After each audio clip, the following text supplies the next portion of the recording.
दोस्तों, आज की कहानी है अमर की बिन ब्याही पत्नी। कहानी पसंद आए तो वीडियो को लाइक एवं सब्सक्राइब जरूर करना। प्रतिभा को अपने भाभी सास ससुर का चेहरा जाना पहचाना सा लगा तो उसने इसकी हकीकत पता करने की ठानी। सच पता लगने पर क्या था उसका रिएक्शन। उनकी निगाहों में जाने कितने ही रंग समाये हैं, पर हर रंग में मुझे अपना ही अश्क नजर आता है।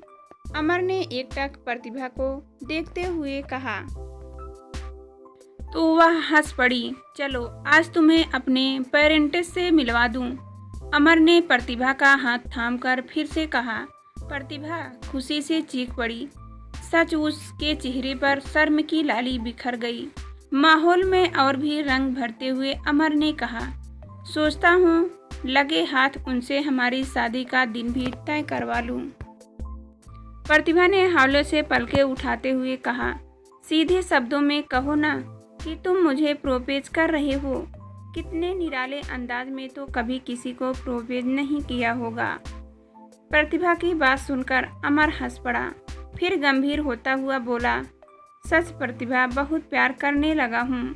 तुम्हें और तुमसे जुदा होकर जीने की बात सोच भी नहीं सकता। इसलिए चाहता हूँ जल्द से जल्द हमारे रिश्ते को घर वालों की भी स्वीकृति मिल जाए।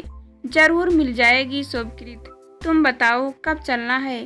कल कैसा रहेगा? एक्चुअली कल सैटरडे है।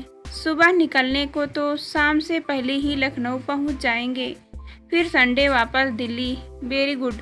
मैं इंडियन ड्रेस पहनकर चलूंगी ताकि तुम्हारे पेरेंट्स को एक नज़र में पसंद आ जाऊं। कहकर उसने अपना सिर अमर के कंधों पर टिका दिया।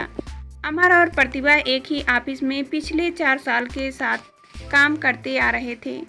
प्रतिभा पटना की है और दिल्ली में पढ़ाई के साथ पार्ट टाइम जॉब करती है।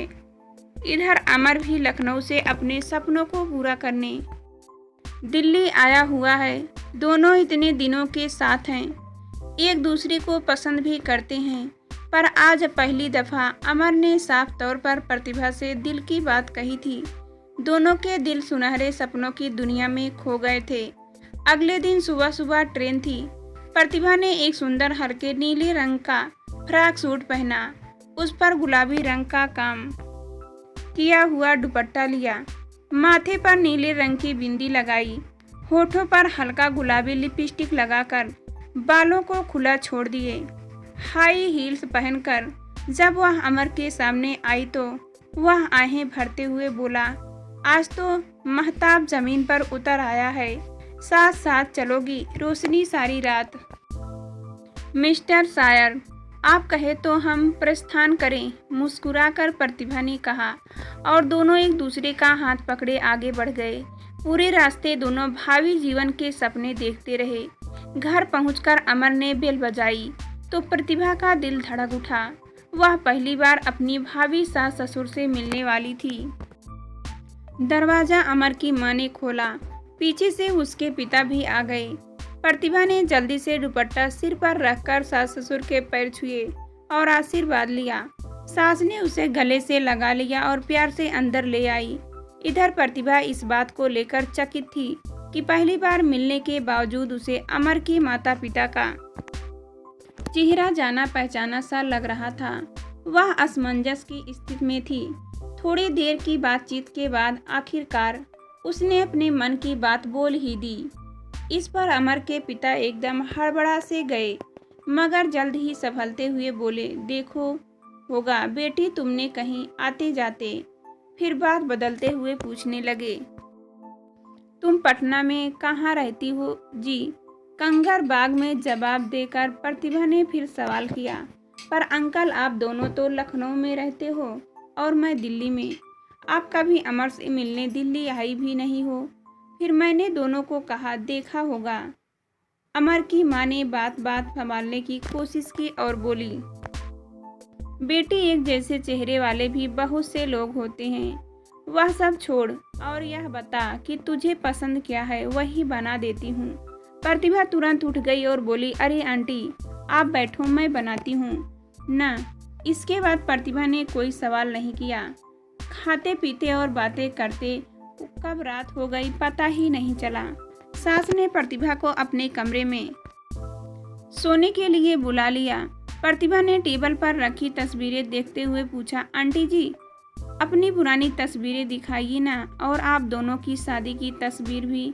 अरे बेटी अब पुरानी तस्वीरें कौन निकाले, अंदर कहीं संदूक में पड़ी होगी। और वैसे भी हमने कोर्ट मैरिज की थी। कोर्ट मैरिज क्या बात है आंटी, उस जमाने में आपने कोर्ट मैरिज कर ली।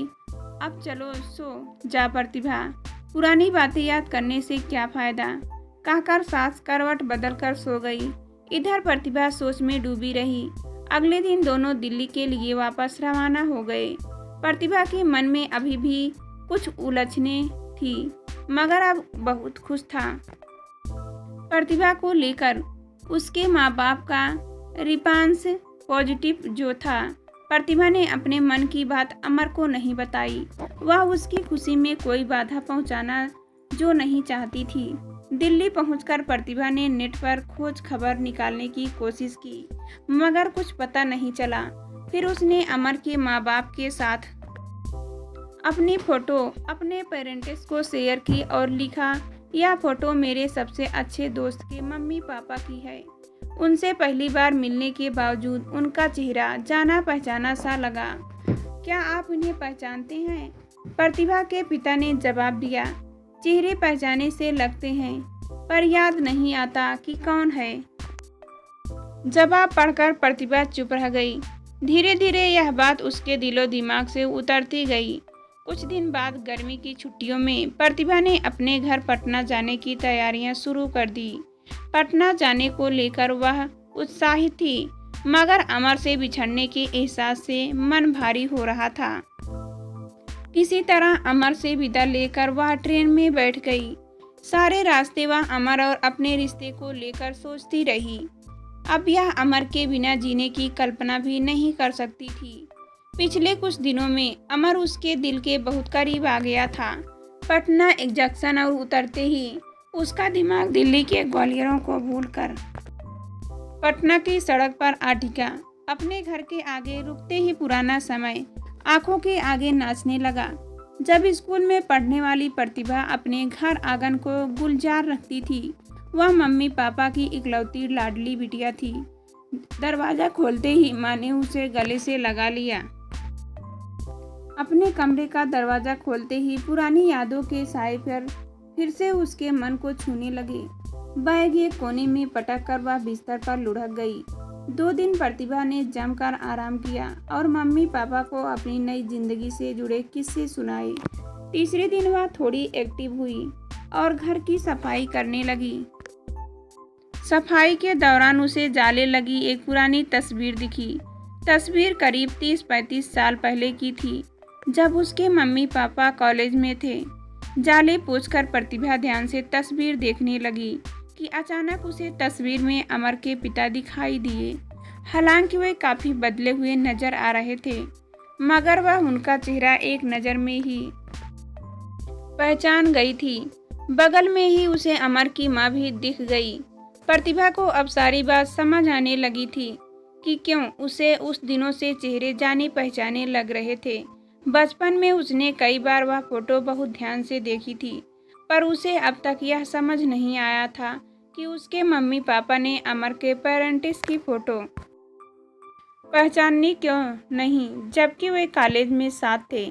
काफ़ी देर तक प्रतिभा यही सब सोचती रही। तभी उसे सरला काकी का ख्याल आया। उसके परिवार के उनका रिश्ता बहुत पुराना था। प्रतिभा ने अपने साथ वह तस्वीर भी ले ली। सरला आंटी का बेटा सुजय उसका बचपन का साथी था। सरला काकी ने उसे देखते ही गले से लगा लिया। कुछ देर बैठने के बाद प्रतिभा ने वह तस्वीर निकाली और काकी को दिखाई। काकी तुरंत तस्वीर पहचान गई। तब प्रतिभा ने अमर के पेरेंट्स की तस्वीर दिखाई, जिसमें वह भी थी। इस तस्वीर को देखकर काकी चौंकी और फिर बोली, अरे तुम मुकुंद और सुधा से कब मिली? वे दोनों कैसे हैं बेटा, आप जानती हैं इन्हें? हाँ, मेरी बच्ची, वे तस्वीर दिखा अपने पापा वाली, उसमें भी तो वे दोनों खड़े हैं ना। पर मम्मी पापा ने इन्हें पहचाना नहीं। प्रतिभा की बात सुनकर काकी थोड़ी गंभीर हो गई। फिर बोली, कैसे पहचानोगी? उसका घर जो जलाया था तेरे पापा ने। घर जलाया था? पर क्यों काकी? क्योंकि उस वक्त तेरे पापा की बुद्धि मारी गई थी। सरपंच के इशारों पर चलते थे। सरपंच ने आदेश दिया था कि उनकी बिरादरी का लड़का एक दलित लड़की से शादी नहीं कर सकता। सुधा दलित थी ना। सरपंच में लौटों का भेजा उनके घर जलाने को। बस तेरे पापा भी निकल लिए साथ। यह भी नहीं सोचा कि अपने दोस्त का घर जलाने जा रहे हैं। उसकी आंख तो तब खुली जब उनका पुश्तौनी घर पूरी तरह जलाने के बाद सरपंच के लड़कों ने मुकंद के बूढ़े माँ बाप को भी मार डाला। छोटी बहन को घर में जिंदा जला दिया। सब देखकर तेरे बाप की रूह कांप उठी और उसने उसी दिन से सरपंच का साथ पूरी तरह छोड़ दिया। इधर मुकुंद और सुधा किसी तरह अपनी जान बचाकर कहीं भाग गए। वे कहाँ गए, उनके साथ क्या हुआ, यह कोई नहीं जानता। प्रतिभा चुपचाप काकी से यह बीती कहानी सुनाती रही। उसकी आंखों के आगे अब सब कुछ स्पष्ट हो चुका था। क्या आप मुझे उनका जला हुआ घर दिखा सकती हो? बेटा, उनका पुश्तौनी घर तो सालों पहले खंडर में तब्दील हो चुका है, पर आज तक खंडर ही है। कोई नहीं जानता उधर। तू कहती है तो मैं सुजय को भेजती हूँ तेरे साथ। प्रतिभा सुजय के साथ वह खंडहर नुमा घर को देखने पहुंची। टूटी जली इमारतें, खाड़ी पड़ी थी, आधे अधूरे कमरे, दर की धीरे हुए दीवारें, दम घोटता वीरानापन। सब चीख चीख कर उस स्याह काली रात का दर्द बयां करते दिखे। प्रतिभा ने मोबाइल से तस्वीरें खींची, एक एक जगह जाकर उस दर्द को महसूस किया। फिर अपने घर लौट आई।